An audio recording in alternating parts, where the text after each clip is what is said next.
Ya, terima kasih Bunda Zubaida kesempatannya. Judul tema kita peranan ibu dalam Islam gitu. Peranan kan bisa identik dengan aktivitas itu ya. Jadi peranan ibu. Kalau kita lihat sekarang ini kalau ibu-ibu usia di atas 60 tahun gitu ya. Ini kan kalau mohon maaf kalau kita bicara ibu-ibu di atas 60 tahun ini dibilang suami juga udah pada sibuk di masjid lah gitu ya, nggak terlalu berkurang. Peranannya terhadap anak-anak kepada dewasa, udah besar-besar gitu ya, udah menikah dan punya kehidupan masing-masing. Paling mungkin anak cucu gitu kan. Cuma kan ketika kita sebagai orang tua, ketika kita menginginkan atau kita berdoa anak kita soleh dan soleha, pastinya kita orang tua harus soleh dan soleha dulu kan. Nggak mungkin anak kita soleh kalau orang tuanya nggak soleh kan gitu. Nah sekarang ini kita lihat peranan ibu-ibu ini semakin soleha, ini semakin rajin datang ke masjid-masjid, datang ke taklim, datang ke pengajian-pengajian luar biasa. Banyak luar biasa taklim ibu-ibu. Ini semakin soleha itu pasti lebih rajin datang ke pengajian-pengajian. Beda kalau bapak-bapak. Bapak lain lebih beda. Bapak semakin soleh, dia semakin ingin mengikuti tindak Rasulullah. Jadi obrolannya sekarang kan tambah satu, gimana sih kata dua, nanti itu kan. Kalau ibu-ibu kelihatan jelas, tambah solehnya rajin pengajian. Coba bapak tanya deh. Mengikuti tindak Rasulullah. Nah, pertanyaan saya ini Bu, ini kan tadi kita bicara peranan ibu-ibu di dalam keluarga, kira-kira gitu ya. Sekarang peranan ibu-ibu di masyarakat Bu. Di masyarakat sekarang kita lihat tahu kan di era seperti ini kan peranan ibu-ibu sekarang perempuan juga dibutuhkan di masyarakat, tidak hanya di keluarga, tapi justru di masyarakat ini lebih kita mengajak kepada yang lebih baik itu yang lebih mulia tadi. Itu pertanyaannya. Terima kasih. Assalamualaikum warahmatullahi wabarakatuh.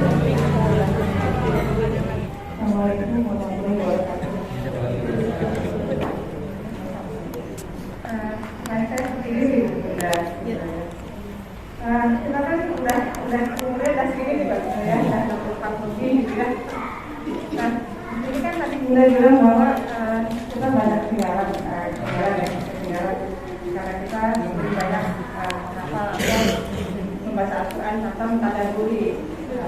Padahal untuk mentadaburi itu Al-Quran itu satu ayat aja itu butuh kira-kira majanan juga, majanan. Nah, kira-kira bagaimana kiat-kiatnya kita bisa mengejar ketertinggalan kita ini juga. Dan kita untuk bisa menadaburi Al-Quran juga ya, karena kan Al-Quran banyak banget apa ayat itu ada 3.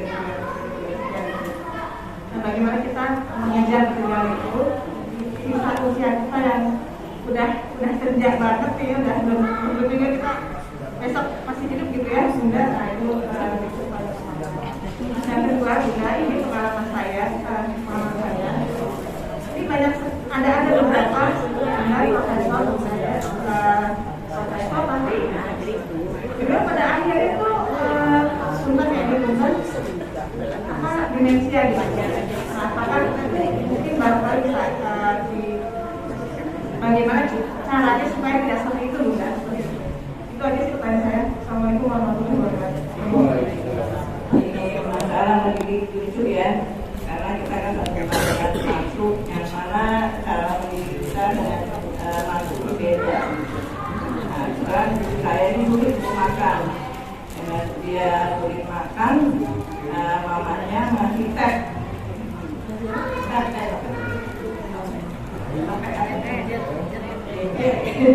Jadi dengan perilaku yang ada di situ kan tadinya ya. Nah sekarang kita masukkan di BPA, anak terlalu teraktif bagaimana, jadi nggak fokus gitu. Nah ini malu sama pelajaran yang ini kayak saya, belum waktunya kali, karena 3 tahun kan. Akhirnya saya konsultasi sama mantu, Nek, katanya nggak usah dimasukin dulu, nanti kalau sudah ke tahun juga 3 tahun akan saya gitu ya, saya bisa kasih. sekarang udah kadrung kemudian ikutin yang ada di tes itu dengan gaya-gaya nyanyi-nyanyi yang apa bahasa Inggris dia bisa gitu ada Al-Fatihah gitu. Nah itu saya ajarin pengen hafizah gitu ternyata dia setelah suruh ajarin ngaji selalu bangkit gitu. Jadi nggak urut beda dengan mantu yang namanya kata ngaji di mimbar juga karena belum ngerti deh masih aja sekolah BKA gitu ya. Terus ada jadi terlanjur kampungnya dengan mantu yang saya ngalah gitu. Ternyata ya itu anak lebih pintar dunia daripada akhirat. Itu aja saja paling warahmatullahi wabarakatuh.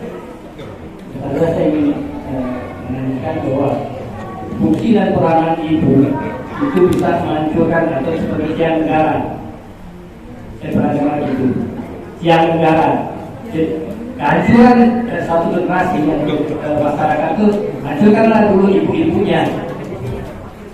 Nah, kalau kita lihat tadi Ustaz mengatakan dalam waktu 100 tahun sudah hancur sistem pendidikan kita ini, dan untuk bangkit itu nggak gampang. Berarti tanpa sadar kita dihancurkan dulu peranan wanita. Artinya wanita-wanita di kaum negara terjaya dihancurkan secara moral dan secara fungsi dan peranannya. Nah, maka mereka berhasil. Nah, kita lihat bahwa di Eropa atau di negara maju, peranan wanita seakan-akan tidak menonjol. Padahal kita lihat yang menonjol di tempat-tempat pendidikan, dibangun berbagai macam universitas yang kita sendiri kagum atau pengen juga kuliah di sana di Harvard, di Stanford, dan di berbagai tempat lainnya. Nah, artinya kalau kita lihat peranan wanita di negara maju juga nggak gitu-gitu amat gitu. Artinya apakah ada perbedaan apa kalau kita lihat bahwa peranan ibu sebagai berfungsi mendorong suami, anak-anak untuk mendekatkan diri kepada Allah atau menjadi orang lebih taat dan beriman, sedangkan di negara maju kita secara kasat mata saya tidak lihat itu. Kira-kira apa yang menjadi concern kita untuk memperbaiki kehidupan di masa sekarang akan datang. Demikian saja. Terima kasih semuanya. Kalau saja menjawab pertanyaan dari pertama dari Pak Kasnya. Ya, alhamdulillah. Saya memang sudah berduga dengan tema seperti ini itu sebenarnya sehari nggak selesai ya. Tapi memang tetap harus kita bahas ya, masalah pendidikan itu memang masalah yang sangat prinsip ya, dan sangat luas. Baik, yang pertama ditanyakan tentang peran muslimah selain sebagai ibu di masyarakat. Saya dari peluang yang tadi saya sampaikan memang terpotong ya. Saya sambungkan di sini. Kan di dalam Islam ada dua persaudaraannya. Satu persaudaraan karena saudara, karena pernikahan. Dua persaudaraan karena keimanan. Nah, persaudaraan karena keimanan ini sifatnya tak terbatas. Jadi artinya gini, ada seorang muslim, seorang muslimah, seorang bapak, seorang ibu memberikan keilmuan, pengajaran kepada orang lain sampai dia cinta sama Allah, maka ini menjadi anak karena keimanan. Guru punya murid banyak, tapi bukan cuma ngejar honor, bukan cuma ngejar gaji sebulan berapa gajinya sebagai guru, berapa gajinya sebagai dosen, tapi mengarahkan murid-murid, anak-anak ini untuk cinta sama Allah, maka itu anak-anak yang beriman.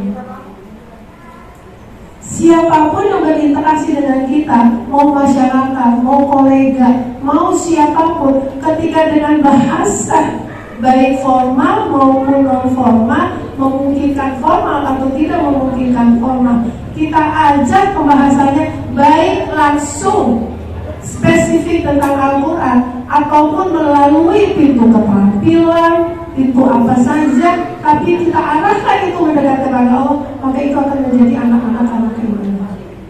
Misal ada ibu pintar masak rendang, dia lihat temennya berantem terus sama suaminya, nggak sakinah dong keluarganya, gitu kan?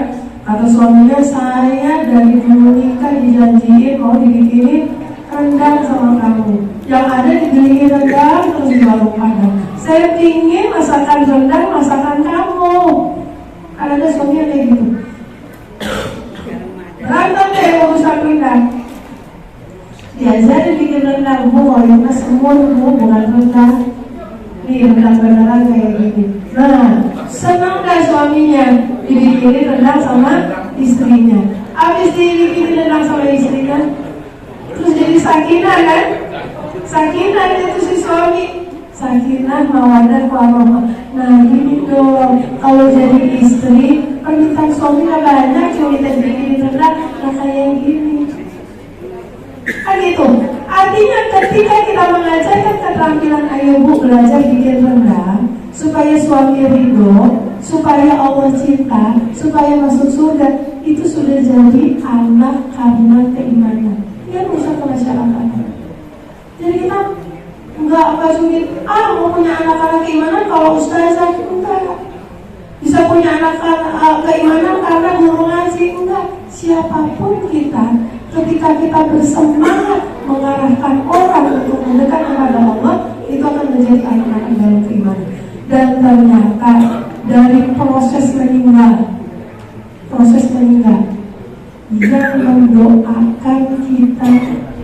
yang mendoakan kita orang-orang yang imannya benar. Imannya benar itu bukan sempurna ya, tapi dia cinta sama Allah, ngawatin kita syafaat 40 orang itu diterima sama Allah. Kira alumni besarnya berapa? Lebih dari 40 kan? Sama-sama ngaji, dapat pengumuman innalillahi wa inna ilaihi raji'un.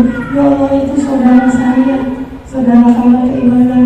Kata dia belum sempurna, sholat belum sempurna, tapi beriman kepada Allah ketika berdoa, sholat jenazah, Allahumma gfirlahu, Allahumma gfirlaha. Di dalam hadisnya 40 orang diterima syafaatnya. Itu dari sholat. Ada saat dibangkitkan, di mana tidak ada naungan lain kecuali hanya naungan Allah. Masuk 7 golongan ke dalam naungan itu yang sudah berasa surga. Satu dari 7 golongan itu adalah orang yang saling mencintai karena Allah. Mencintai karena Allah, hubungan keimanan. Ketika sudah ditentukan ada yang di surga, ada yang di neraka, yang sudah masuk surga, nanti bilang, ya Allah, dulu teman ngaji saya kok belum kelihatan di surga. Kata Allah, coba lihat di neraka, asalkan sejenak keimanan tidak rusak, angkat dia ke surga. Siapapun, baik saudara, masyarakat, tetangga, alumni, siapapun, ketika kita bersama mendekat kepada Allah dan dia bersaksi, kok belum ada di surga, ya Allah, angkat. Seperti itu. Jadi artinya saya ingin mendorong saya sendiri dan ibu semua. Kita mau punya anak, kalau anak saudara bayi tabung belum tentu jadi juga kan. Ada orang bayi tabung berkali-kali gagal. Tapi kita bisa punya anak ribuan, jutaan yang nanti akan memberi syafaat kepada kita. Siapa? Masyarakat yang kita openin. Mungkin kita ikut ambil bagian dari sisi dana, kita ikut bagian dari sisi tempat, kita ikut ambil bagian dari sisi manas-manasin flyernya, undangannya. Ayo ada kajian datang, ayo ada kegiatan kebaikan datang, ayo. Di mana peran yang kita lakukan di dalam masyarakat itu, ya, maka kita akan mendapatkan berapa yang kemudian dapat hidayah 1000, ya 1000 itu menjadi anak-anak kita dalam keimanan. Dan ternyata di dalam surat At-Tur, ya, jadi saya sudah cari ayatnya, surat At-Tur ayat 21. Di sini disebutkan, dan orang-orang yang beriman beserta anak cucu mereka yang mengikuti mereka dalam keimanan. Jadi orang-orang beriman bersama anak-anak cucu mereka dalam keimanan, belum tentu saudara. Murid-murid kita, masyarakat kita yang kita dekati, belum tentu saudara. Orang-orang beriman beserta anak cucu mereka yang mengikuti mereka dalam keimanan, kami pertemukan mereka dengan anak cucu mereka di dalam surga, dan kami tidak mengurangi sedikit pun pahala amal kebajikan mereka. Setiap orang terikat dengan apa yang dikerjakan. Ya, jadi sesuai dengan pertanyaan tadi, kita jangan menyulitkan. Rumah saya masih berantakan. Anak saya, cucu saya, anak mentok berapa? Di sini paling banyak berapa anaknya? 3. Alhamdulillah saya 6. Jadi maksudnya paling mentok 10, 12. Orang zaman dulu berapa? 20 ada kan ya? Tapi nggak mungkin kan punya anak 1000, nggak mungkin punya anak 1.000.000. Nah, itu dimungkinkan dengan kita ayo masyarakat. Saya nggak bisa ceramah, ya ikut di mana? Bagian tempat, bagian dana, bagian promosi, bagian undangan, bagian yang sibuk-sibuk, pahalanya sama. Kalau hitung-hitungan pahala, hitungan akhirat, itu nggak pakai statistika dunia. Kalau dunia kan berapa nih? 100 dijumlahin kan? Jumlahin. Terus berapa nilai rata-rata? Bagi 100 kan? Kalau statistika dunia kan gitu. Kalau statistika akhirat, mana yang paling tinggi? Dari 100 ini yang paling tinggi berapa? Ada 30, 80, ada 50, 90. Nah 90 nilai untuk 100 semua. Itu statistika akhirat. Ayo, enak banget nih kalau ustazahnya nih pahalanya gede. Belum tentu. Bisa jadi yang silent, ajak-ajak orang datang, akhirnya dapat hidayah, itu nilainya 100. Ustazahnya kan cuma 30. Ada tantangan ria, ada tantangan ujian sombong, ya, merasa paling benar. Tapi yang justru bersih datang nilainya 10. Nah 10 itu disumbang. Makanya dalam Islam kita disyariatkan sholat berjamaah. Kalau sendiri nilainya paling 60. Kalau berjamaah ada 30, ada 40, ada 70, ada 80. 80 bagi akad. Kalau hitungan akhirat seperti ini, ya. Jadi mudah-mudahan kita bersemangat supaya kebangkitan Islam kita kebagian pahalanya. Karena di dalam hadis disebutkan sebelum kiamat Islam itu bangkit dulu dengan pusat ibu kota Palestina. Jadi kalau yang tidak berdiri Palestina tak kebagian pahala kebangkitan bukan. Ya, insya Allah. Nah, kemudian pertanyaan yang kedua, masalah tadabbur. Jadi gini, memang tidak ada kata lain kalau kita dibilang beriman kepada kitab, khususnya kitab-kitab Quran, tidak ada kata lain karena bahasa ibu kita itu bukan Arab. Kita harus baca terjemahan, minimal terjemahan sebelum ke arah tadabbur, ya, minimal terjemahan. Kenapa anak-anak Palestina balita orang tuanya meninggal, alhamdulillah surga, ibunya meninggal, alhamdulillah surga, balita? Kenapa bisa seperti itu? Karena ketika mereka menghafal Quran, bahasa ibu mereka bahasa Arab, sehingga ketika ayat Al-Quran bunyi terjemahannya, barang siapa beramal soleh, laki-laki dan perempuan, maka Allah akan memberikan kehidupan yang baik di dunia, di akhirat surga, dan diberikan pahala yang berlipat ganda. Dihafalin terus, barang siapa beramal soleh, baik laki-laki dan perempuan, maka akan diberikan surga, diberikan balasan yang berlipat ganda. Bayangin anak kecil hafalin berulang-ulang, mengkristal di kepalanya, sehingga dia yakin banget meninggal orang tuanya syahid. Lah kita nih orang Indonesia ngafalin man amila sholiha min zakarin aw unsa wa huwa mu'minun falanuhyiyannahu hayatan thayyibah wa lanajziyannahum bi ahsani ma kanu ya'malun. Ngefek nggak ke diri kita? Enggak, mana ngerti. Jadi tidak ada kata lain, menghafal itu barengi dengan memahami. Ya, sekaligus menjawab pertanyaan Bunda. Ini ada satu pengalaman rumah tafis, rumah hafal Quran. Anak ini hafal Qurannya cepat banget, 1 juz, 2 juz gitu. Tapi secara akhlak susah banget. Orang tuanya nyerah, gurunya nyerah, hafalannya banyak, paling banyak, tapi akhlaknya paling gak bisa dikontrol. Akhirnya ustazahnya mengubah strategi. Coba kamu jangan cepet-cepet nyetor hafalan, kamu ulang-ulang artinya, kata ustazah. Yang mau disetor hafalan itu ulang-ulang artinya. Gak boleh nyetor kalau kamu tidak bisa nyetor artinya, kata ustazah. Jadi ulang-ulang artinya. Emang kemampuan menghafalnya bagus. Jadi orang kita menghafal itu bukan orang soleh, bukan. Karena orang ada keterampilan bahasa, ada keterampilan matematis, ada keterampilan bicara. Kayak saya orang auditori. Dengar aja saya sebentar hafal saya. Emang saya orang soleh cepat hafal Quran? Enggak. Karena saya auditori. Kalau orang yang bukan kemampuan auditori suruh hafal nangis. Saya punya anak 6, yang nomor 1 kinestetis yang dominan. Jadi kalau jam menghafal Quran di rumah, yang nomor 1 nangis terus sesungguhkan. Udah ya Umi, aku hafal. Iya, sekarang kamu cerita apa? Cerita tentang bagaimana dia memanage teman-temannya, dia jadi pemimpin. Senang dia cerita itu.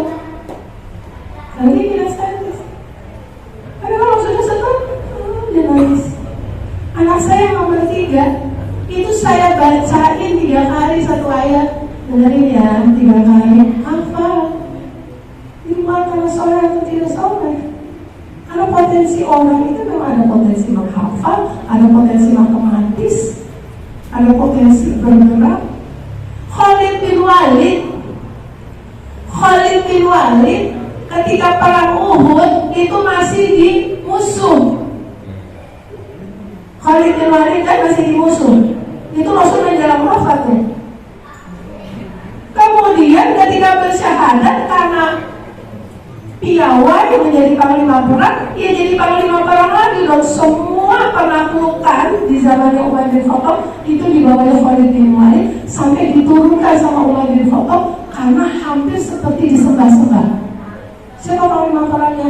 Khalid bin Walid. Wah, pasti menang. Sahabat itu diturunin sama Umar bin Khattab, bahaya ini, bisa syirik. Nah sekarang pertanyaannya, Khalid bin Walid hafal Quran enggak? Enggak. Baca Qurannya terbata-bata. Tapi apakah Khalid bin Walid surganya di bawah anak-anak kita yang hafal 30 juz? Lah enggak. Mana pahalanya? Kan itu kan analisa yang harus kita lakukan. Dan kalau menghafal Quran itu adalah program yang utama di zaman Rasul dan para sahabat, sahabat yang hafal Quran itu cuma 20%, nggak nyampe. Padahal kalau mau hafal mereka orang Arab, cuma 20%. Artinya semangat menghafal bagus, tapi itu masih proses knowledge comprehension, belum sampai ke tataran analisa, ya. Nah jadi balik lagi ke sini, masalah tadabbur, ya kita mulai aja baca terjemahan. Sekarang saya mau tanya di sini, siapa yang sudah pernah khatam terjemahan? Sudah? Alhamdulillah. 1. Biasanya kalau ditanya, siapa yang sudah khatam terjemahan? Belum. Siapa yang sudah baca khatam Arab? Ya semua pasti. Dan gak akan jadi petunjuk. Kalau masih bahasa Indonesia. Mensiasatinya gimana? Allah berjanji, waladina jahadu fina lanahdiyanahum subulana. Al-Ankabut. Barang siapa bersungguh-sungguh terhadap 1, 2, 3 ayat yang sudah difahami dan diamalkan, pasti Allah memastikan nih, pasti nahdiyanahu, kami beri dia hidayah subulana, jalan-jalan yang lain. Ayat-ayat yang lain akan Allah mudahkan. Ayat pertama susah ya, ayat kedua oh iya mudah. Oh maksudnya ini. Ayat ketiga susah, oh iya lewat. Ayat keempat ini amalkan. Ketika kita lakukan, maka nanti akal kita akan terbiasa untuk memahami Al-Quran. Jadi sebenarnya secara otodidak kita semua bisa jadi ahli tafsir. Kadang-kadang segala sesuatu suka disakral-sakralin. Segala sesuatu harus ada label gelar. Padahal di dalam hadis sudah dijelaskan ada 3 golongan yang sudah dipastikan masuk surga, tapi dimasukkan ke dalam neraka. Salah satunya apa? Orang yang mencari ilmu untuk dapat gelar. Apa tujuanmu mencari ilmu? Engkau ya Allah, bohong. Tujuanmu mencari ilmu adalah untuk mendapatkan gelar, maka disukurkan ke dalam neraka. Itu sudah kau dapatkan di dunia, gelar itu. Kenikmatan-kenikmatan dari gelar yang sudah kau dapatkan. Jadi artinya yang didorong oleh Allah adalah ulama. Orang berilmu itu adalah orang yang paling takut kepada Allah. Ya, seperti itu. Insya Allah itu pertanyaan yang kedua. Pertanyaan yang tentang demensia, insya Allah dengan kita mentadabburi Al-Quran atau kita mempelajari berbagai keilmuan, insya Allah akal kita akan terus tertempa untuk kita tidak demensia. Terus kalau secara sunnahnya, Rasul SAW menganjurkan makan ini kismis yang gold, kismis dan kuning ya, setiap pagi 7 itu hadisnya gitu, untuk mencegah demensia. Ada sih kiat-kiat yang lain gitu ya, tapi itu hadisnya salah satunya seperti itu. Dan terus mengasah. Kalau di dalam surat At-Tin, supaya kita tidak demensia, bunyi suratnya gimana? Watin ila zaitun waturi sini bahasa baladillah. Laqad khalaqnal insana fi ahsani taqwim summa radadnahu asfala safilin. Asfala safilin itu kalau di dunia pikun, dari kesempurnaan penciptaan, kemudian asfala safilin, serendah-rendahnya penyempurnaan. Tapi itu tidak akan terjadi ila ladina amanu wa amilus sholihat falahum ajrun mamnun. Jadi ila ladina amanu wa amilus sholihat, kita nggak akan ikut 1 beriman, 2 amal soleh. Amal soleh itu sholat aja, semua yang kita niatkan pamrih dapat pahala dari Allah. Ya Allah, adakan pahala masak, nyapu, mencari nafkah, mendidik anak, mendidik cucu, nasihatin orang, hadirkan semua pahalanya. Itu namanya amal soleh. Baru kita bonus, sekali kita langsung minta bonus ya. Sedekah biar sehat, sedekah biar mudah urusan. Nah bonus melulu, nanti di akhirat tunggu pahala sedekahnya nggak ada. Ya, kalau amal soleh minta pahala akhiratnya dulu, baru minta bonus. Kok pamrih melulu? Ya pamrih, memang harus pamrih sama Allah. Kalau nggak pamrih sama Allah, maka pamrih sama hamba Allah. Pamrih, minta terus sama Allah. Allah itu tidak sama dengan manusia. Makin diminta, makin cinta. Makanya kalau kita sombong tidak minta, sama Allah disentil, dikasih ujian. Akhirnya, ya Allah, ya Allah, ya Allah, Allah senang. Ya, nah itu jadi tidak demensia. Iladina amanu amilus sholihat, termasuk dibantu dengan tadi kismis ya. Kemudian tab untuk cucu boleh aja tinggal program yang dipakai, ya, program yang dipakai diarahkan untuk cinta sama Allah. Sekarang banyak sekali kreasi-kreasi bentuknya lagu, bentuknya animasi yang membuat anak itu cinta sama Allah itu aja banyak sekali. Karena anak kita hidup di era sekarang tidak kenal IT, belum dah. Ya sekarang udah bukan bahasanya udah bukan biner lagi sekarang. Yang artificial intelligence itu udah bukan biner lagi. Ini tahun berapa ini seluruh dunia udah bisa dihack nanti. Kalau yang masih pakai sistem biner, mau perbankan, mau kekuasaan, kalau masih pakai sistemnya biner, di mana sekarang sudah berkembang artificial intelligence itu, habis itu nanti semua dihack. Itu yang disebut kiamat teknologi. Anak-anak kita dikenali. Jadi jangan dikenali, ajarkan anakmu manahin beneran. Ajarin anakmu berkuda beneran. Ajarin anakmu berenang beneran. Zaman sekarang memanah ya, memanah dengan sosial media, memanah dengan tulisan, dengan ucapan. Ajarkan anak kita seperti itu. Kalau nggak gimana kita akan balik lagi untuk menguasai dunia. Siapa yang muda ya? Baik, kemudian yang berikutnya yang berikutnya ada ya? Bagaimana ya? Oh iya, hancurkan ibu maka pendidikan. Apa sih yang mendasari pendidikan di negara maju dan kita? Sebenarnya prinsip itu konsep tilawahnya, konsep pembelajaran. Ya, di kita itu, di negara-negara Islam itu, konsep pendidikannya masih urusannya hafal menghafal. Tahu apa yang dimaksud dengan ini, apa yang dimaksud dengan itu, hafalkan perkalian ini, hafalkan nama-nama pahlawan. Terus untuk apa? Belajar banyak-banyak nih. SD, SMP nggak dipakai. SMP belajar banyak, SMA nggak dipakai. SMA belajar banyak, apalagi di kuliah nggak pakai. Kuliah belajar apa, kerja yang dipakai apa? Itu sistem pendidikan kita. Kalau di negara maju, mereka berspesialisasi. Kamu mau apa? Mau ahli apa? Itu mereka mendalami. Gak stres. Karena itu gak stres. Anak-anak di negara kita tuh stres. Terlalu banyak ditekan dengan berbagai hal, dan itu mereka tidak tahu kegunaannya buat apa. Jadi masalah pendidikan. Nah, masalah apa yang terjadi dengan ibunya itu efek. Saya pernah dengar misalnya gini, Ustazah, saya pernah dikasih tahu, udah anak-anak perempuan kita mah masuk belajar tinggi-tinggi,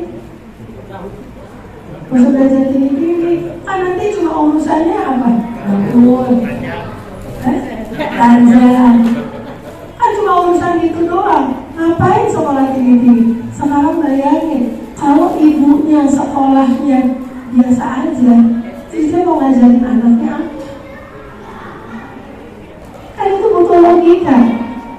Bu, Allah di mana? Bosnya nanya, curi. Anak ngerti.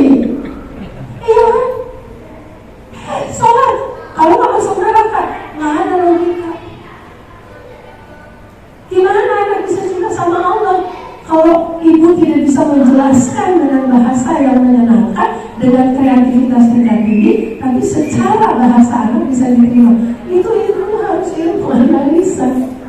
Seperti itu yang Allah akan bisa.